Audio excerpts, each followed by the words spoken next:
Hello,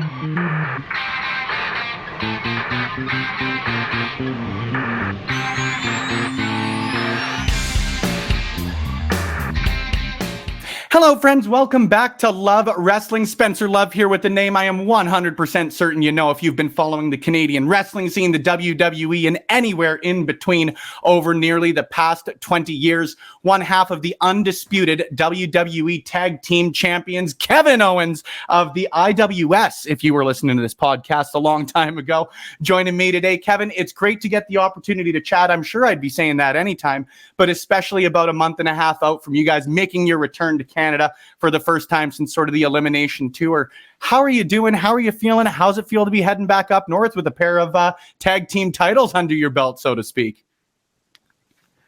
Yeah, I'm doing pretty good. I'm really looking forward to being back. Obviously, anytime we're in Montreal, anytime we're in Canada, it's a blast, and I really enjoy it. So I really can't wait to be back there. And, you know, like you said, with the tag titles, that adds a whole level to it.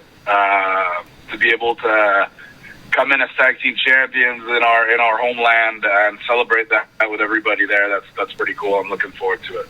Now, obviously, the last time you were up here, you didn't have a match, but you were part of one of the greatest stories, I think, in not just WWE, but over the last decade in wrestling, period. How cool was it for you to be involved in the whole story with Sami Zayn and be out there in front of the Montreal crowd to close the show out and sort of everything that went into it the last time you were up here in February? Well, I got to be honest, not being on the actual show was a real bummer. There's no way around that. Like, I really wish I could have been there. But, you know, to be a little part of it at the end was great, and to see Sami get his really big moment that he deserved, and to see everybody reacting to him the way they did after all these years. You know, not that he was ever, obviously, anytime he'd show up in Montreal, he'd get a great reaction. But to be in that spot, in that moment, for him, that was really big. So it was great to see that. But, you know, not being on the show, you know, it definitely hurt a little. But, you know, I'd feel that same, honestly, it's not even just because it's Montreal. I'd feel the same way everywhere. Anytime we go to Canada and I'm not on one of the shows, I'm like, why am I not on this show, you know? Yeah. It's whether we're, like, Canada's funny this way where we've tried to explain this to people, you know, in WWE and other wrestlers and even people in management, but I don't think they quite grasp that Canada is just one big city in a way for their homeland guys, for their home. Like, whether we go to Winnipeg or Toronto or Quebec or Vancouver, anywhere across Canada, really, it's you know, we're welcome as being hometown guys. Yeah. And that's really special. So anytime there's a show in Canada and I'm not on it, that hurts a little. So. Well, and you sort of alluded to it there. I was going to ask you, you've seen the WWE come through, have great success in Canada. Obviously, there have been a number of other promotions from other companies as well. But Canada for years, and I hate the cliche, but had the bit of the reputation as Bizzaro world, and Canadians will do whatever they feel like. And every which way you can sort of go with that sentence. Is that your experience, or do you really think that that's sort of something you can consider dead and buried over the last couple of years of real success above the 49th parallel? Well, I don't know that that's dead and buried in terms of the Canadian crowds will, you know, I don't know how to explain it. Bizarre world, all that stuff, the way it was referred to for the longest time. Canadian crowds will cheer who they want to cheer. They'll boo who they want to boo. Sometimes that doesn't really follow the same trajectory as maybe other cities across the globe. However, the one thing that you can always expect from Canadian crowds, and I think we've shown that over the last, over the last several years here, is they'll react passionately and very loudly one way or another. So that's the one thing that, that you can always expect, regardless of which way the reaction is going to go. It's going to be loud, and it's going to be good, and it's going to be a spectacle, you know? Yeah, wherever it may be, right? And I'm very, very excited. I'm going to be there on August 11th for the kickoff of the Canadian tour in Calgary, Alberta, Canada. It was a cool one for me, and I don't know if you've been told this fact, but while I was getting prepped for this, you, as a two-time Intercontinental Champion, not only have the same amount of title reigns as Owen Hart did, but at 132 days, you have... Isn't that nuts? Does that mean anything to you? How cool is that to be going back to Calgary as maybe not the IC champ, but as a champion nonetheless? Yeah, it means a lot, and it's actually a real. It's funny because I'd love to win the Intercontinental title back, but I also don't want to win it back because I don't want to break that. I don't want to break that similarity. I want to share that with Owen. You know, so it's a real conflicted feeling, but it's really cool to have that for sure. What was it specifically about Owen? I know a lot of people tend to gravitate towards Brett, and there's always the Brett versus Sean argument. But maybe why did you lean towards the younger brother versus the Hitman? So for me, I think a lot of it happened when I first started watching wrestling. I started watching WrestleMania 11 was the first tape I watched with my dad, and then I started going backwards and watching shows before that I missed, and I watched Royal Rumble, and Bret Hart was wrestling Diesel for the title, and at one point in the match, and you know, I knew the backstory of Bret being the older brother, Owen being the younger brother, and I was a younger brother. My brother was 10 years older than me, and of course, in that dynamic, my brother was stronger, faster, everything, right? And, you know, if we got into an argument, obviously my brother would win. If we got into a tussle, my brother would win. It was like the little brother complex, you know? Yeah. And then when I saw Bret in that match try to cheat, he tried to use cables to wrap them around Diesel's legs. And I, at that point, was I was a kid with a lot of morals, and I couldn't believe that Bret Hart was cheating. I was not, what the hell is that? And then Owen came out to try to stop him. Of course, at the time, I didn't know the dynamics of the story with the bad guy, the good guy, who did what. I just knew that Owen Hart, the valiant younger brother, was trying to stop his older brother, from cheating. So I immediately latched onto Owen as being like, he's me. He's like me. And Bret's like my big brother.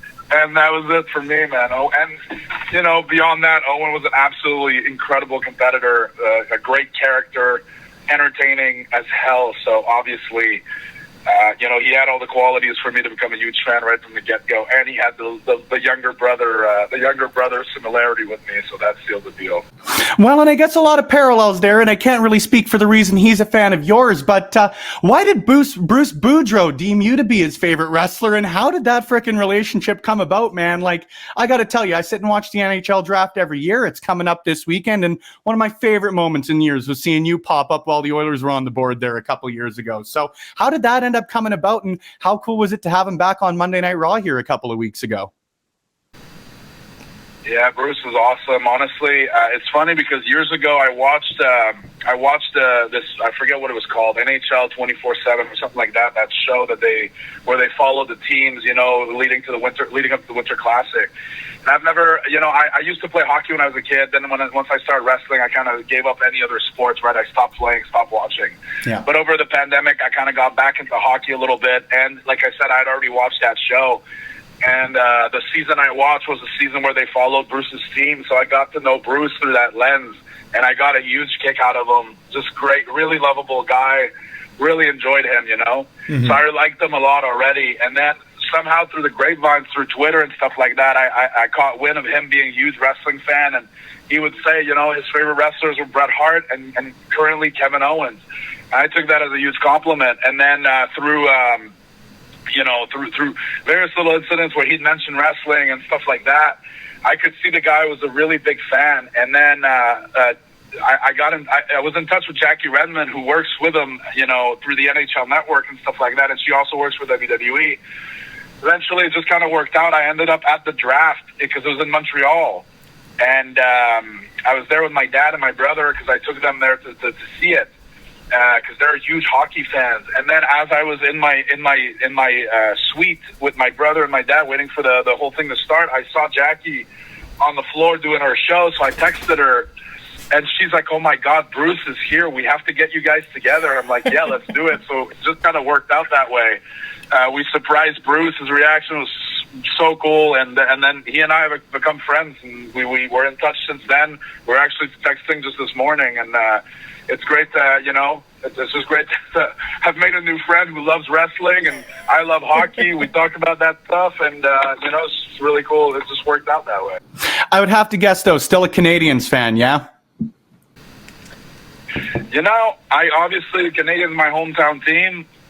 But it sounds so corny. I really just enjoy watching the games, watching the sports. Like I bought season tickets for my dad in Montreal, so I'll go with him as much as I can. I'll go see games in Tampa since I live in Orlando. I'll try to see games whenever I can from whatever team playing. I just really enjoy the energy and just watching it all.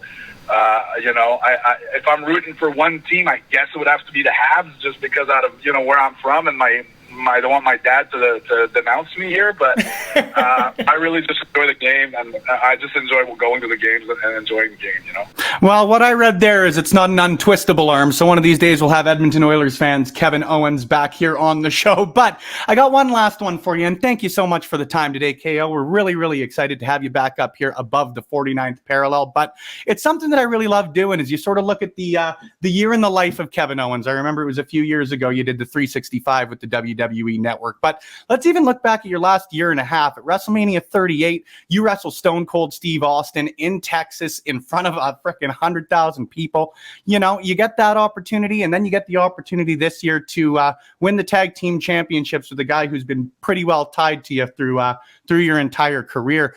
Does maybe one of those mean a little bit more than the other, or do they mean the same but in different ways? Or maybe what are the differences in your last two really incredible WrestleMania experiences for you? It sounds... I hate doing this because it sounds like I'm trying to get out of it easily, but there's really no words to describe either experiences. Mm-hmm.